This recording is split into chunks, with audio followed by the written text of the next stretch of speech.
removing any EV from their place of rest. Yeah, and it's hard for people that are not of Hawaii to really understand that. Yeah, our kupunas are sacred to us. Their bones are even more sacred to us, because when their bones are buried, the nutrients that come from their bones goes into the ground and into the plants that we plant, and then it comes into us from when we eat the plants. And it's a continuous reciprocating movement of life. Yeah, and not everybody understands that. And so it's super important for people who are not from here to understand that deepness, that richness, that manafulness of our connection to our kupuna, our relationship to our kupuna. They belong where they're at. They don't belong dug up. If I were to come to your hale and dig up your grandparents, how would you feel about that? That is not pono. No matter where you live, that's not pono. And so think about that, because if I had money, I came to you and just dug up your freaking ground. Really, what would you do? How would you feel? You need to know how we feel. You need to understand that. And the only way you're going to understand that is come talk to us. Come realize what our truth is, what our reasons are, what our EV bones could actually provide for all of us. Yes. Not just for me, not just for us individually, but for kako. Yes.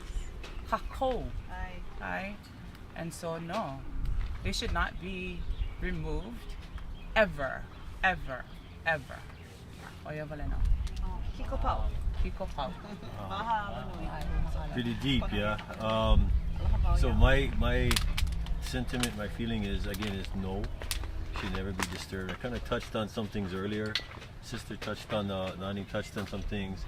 Again, if it was your grandparents, how you feel? How would you feel about them being dug up and moved someplace else? Yeah? They're in the ground for a specific reason. How are you gonna feel that way? If it was Punch Bowl Cemetery, you're gonna dig them all up, move them somewhere else because, we just feel like moving them around, right? If it was the Arlington Cemetery. Right. What about that in DC? What if we just come through, destroy that whole thing, dig them up, and build new buildings over there just because we can, right? Or if it's any other cemetery anywhere, you're gonna go destroy everybody in there, move them, take them away, and move them someplace else just because we want to put in a wave pool, okay? Or any other development, not necessarily even a wave pool, but any other development. But you want to take out that person that was there, that was buried, that's connected to that ground. You're going to take them away, and you're going to do what? You're going to move them someplace else. But they're not from there. They're not from someplace else. They're from here. Why are you going to take them out from here and move them someplace else? That's not their home. Their home is over here. Yeah? You got to think about that. And Sister Nani was talking about, very real. What Kino was talking about, right? You got to be aware of these things. You got to be aware of our who we are touching in our ground that we are talking and walking and living on. Who are we talking with when we do that, right? Just think about that, guys. Think about that. Mahalo. Need the question? What's the question? Same question. Same question. So, EV, is it morally acceptable for commercial profit? big no. Everything here is immoral. You have the state de facto non-duly voted in weaponized force that has been here since 1893, and even before that they had their eyes set on the prize. They've been desecrating other places where there's EV at anyways, and so to me the real question is how long are you going to tolerate not being heard or coming out or being one sellout and going to go work a job for the people who are desecrating even you in your psyche, which is what we were talking about before. And when you actually start to put together the facts and findings and conclusions of law, and you genuinely understanding, you genuinely want to comprehend it, there is a resounding no annexation document, which means everything that is happening, we shouldn't be crying anymore. We should be rising up super powerful, super strong, because they no moral. And if you kanaka maoli and your mom died, and you think about somebody digging them up and throwing them someplace else and putting one profit center in, and you get zero of it, and then you're gonna ham out the whole time. It's basically what they've been doing to me in my evaluation of coming home and reading for myself and having comprehension of the scenario.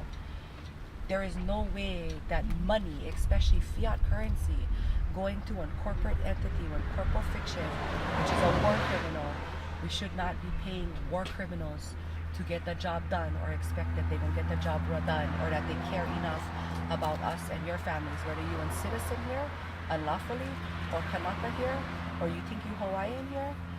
These are the things, if we all came together to discuss, you would find out, wow, we all get the same enemy, and it's not each other. So that's what I think about it. Mahalo. Yeah. Same consensus. Seems to be a sentiment that a lot of people share. It seems we're all in the same vibrational frequency that is being touched in their pu'uwai, and they're sharing through their leo. So mahalo, you guys, for sharing that. So we got two questions. One is, we're going to talk about injection wells. Are you folks familiar with injection wells? Okay, so injection wells, I'm just going to share a little tidbit. It's the use of forced release wastewater into the Karst system out here in order to dispose of wastewater. So the wave pool has proposed in their environmental assessment to you, with their attempting to use injection wells to facilitate wastewater disposal, and that would require dumping it into the Karst system. And the Karst system, as Joe had touched a little bit earlier, for those of you who are watching, our Karst system is very, very important to our Kanaka people. Not only was some of them used to house iwi, bones of our ancestors, but it also allowed for subsurface water, so underground water, to move from Mauka to Makai. And in that traverse of the water, it actually moved nutrient-dense matter for the limu and for that ecosystem that thrives from that nutrient-dense matter. So it's going to come through the Karst system, exit at the ocean side, and then allow our limu to feed off of it, because it will create brackish water, which helps the limu to thrive, including the nutrients that are coming down through the Karst system. But that creates nutrients for small fish species, the kala, because they eat limu kala, and then turtles eat limu, crustaceans eat limu, and it just creates this trickle effect where at the end of that is us, we eat from that. So now, if the injection wells is using our Karst system to dispose of wastewater, that's going to impact the entire ecosystem all the way down to us. We've already lost half of our limu beds due to the water diversions that are happening within EWA for the development. I think their population is at 50,000 plus of homes. And you can imagine, I don't even know how water pressure is maintained in the EWA Moku with those many homes. Now, if we're gonna dump wastewater into the Karst system, it's gonna create a big detriment for everything that relies on that Mauka to Makai water. So what are your thoughts on their proposed use of injection wells? What are your thoughts? Do you think it's a great way to release wastewater? Should it not be considered? In general, what do you think about that? Because they can't have the wave pool because they don't have a way to dispose of water. And if that's their only way to dispose of water, I want to hear your folks' thoughts.